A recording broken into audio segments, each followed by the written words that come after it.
Moi, Constantine, si je devais ne retenir qu'un seul nom parmi ceux des grands hommes dont le destin est lié à mon histoire, alors sans hésitation, je choisirais Massinissa. C'était au IIe siècle avant Jésus-Christ. On m'appelait encore Cirta. Le centre du monde civilisé, la Méditerranée, vivait le duel entre Rome et Carthage. J'étais la capitale de la Numidie, et Gaïa était mon roi. Massinissa, le fils de Gaïa, n'hérita pas du pouvoir de son père. Il dut le conquérir. Pendant des années, il guerroya dans les rangs de l'armée romaine, en Ibérie notamment, puis il revint sur la terre de ses ancêtres. Et là, il dut affronter Syphax, un autre grand Agélide qui avait conquis toutes les terres, ou presque, et s'était même emparé de moi.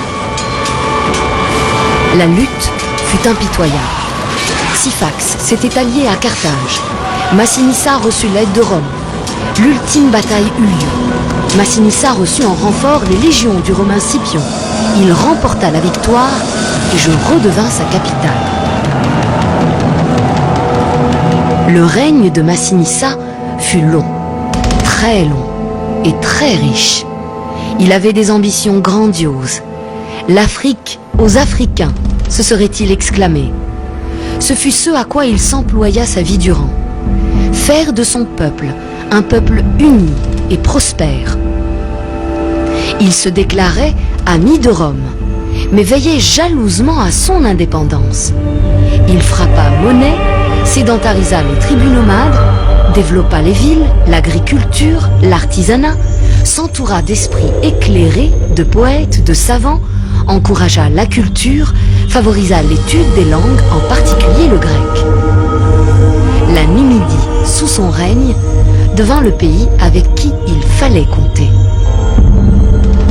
Rome s'inquiéta de la naissance de cette nouvelle puissance.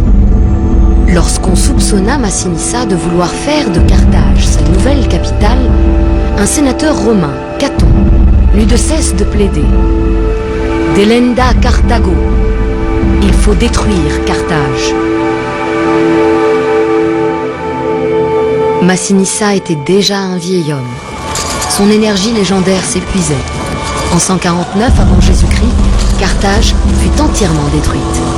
Massinissa était mort depuis 2 ans. Ses sujets, dans la plus grande affliction, lui élevèrent un temple à Douga. On dit que le monument de Sumat al-Khroub serait son tombeau.